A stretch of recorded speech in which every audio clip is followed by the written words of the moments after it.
Ah, ha, ha, ha. Okay, so my bigger boys are unloading lumber. We went to Menards today, and you know, Menards is fantastic. Check out Menards if you have a Menards, because I go there when they have a sale, and then they're 11%. And for my certified naturally grown, I have to use common lumber. I have to use common lumber or steel. I like steel boxes, but at a 10 by 4 for 100 bucks versus I can build one. Will they last an infinity? No, they won't. But we went to Menards and we picked up a bunch of lumber for some more boxes. We'll talk more about that later, because we put ground control in the high tunnel because of the comfrey. Picked up some other stuff I didn't plan on. Lots of silicone caulk. Usually goes about $6 a tube, $3.50 at Menards. These are piano hinges. This is to fix my the shutter doors on one of my bathrooms. We have a 2-bathroom house. More construction screws. Can never have too many screws. Here we've got spray foam and hinges and stuff. So that's one of the things that we did today. And now the boys, and then we went and got some groceries. And that's just kind of what we've done so far today. Haven't done a whole lot. I haven't spent my day running around. But we did get a lot of supplies that we need to work on the polishing a turd, which the outside is mostly done. Let's talk a little bit about it. We added some drip edge. We added this gutter apron. We put some holes in there. I still need to get some screen to cover that. That's going to allow for the venting. Because although this shed, we furred down the top, although this shed needs to be airtight as far as it being a cooler to make it a walk-in, which there's a lot of stuff in here for that.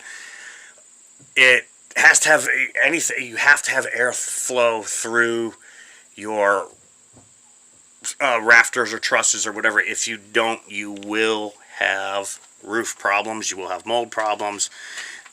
You will have unhealthy conditions. So we furred that down. We put those holes there.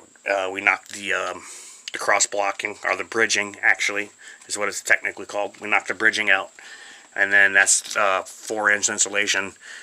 And so it's going to give us a little bit of room. It's going to allow the airflow to draft over into the other section of the shed where there is a turbine vent.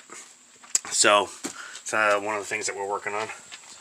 And so we just picked up a lot of materials today, and we also got some of our virtual schooling supplies dropped off by UPS.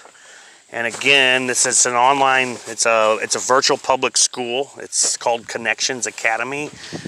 We're mostly doing that because of COVID, and the COVID mitigation policies at our local school are just not what my wife and I consider to be adequate.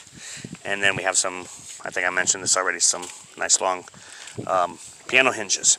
And the other day I got the exhaust on Ahab here worked on, and had an oil pan put on. I was going to do it myself, but since Ahab is all-wheel drive, the differential is mounted in a way that you have to remove the differential. And after I did some reading on it, I said, okay, I'm going to just take it to my guy and have it done, because I didn't want to mess with the differential. And I've changed oil pans on older vehicles before.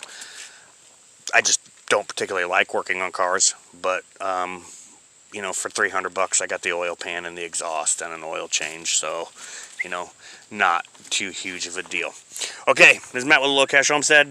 Thank you very much.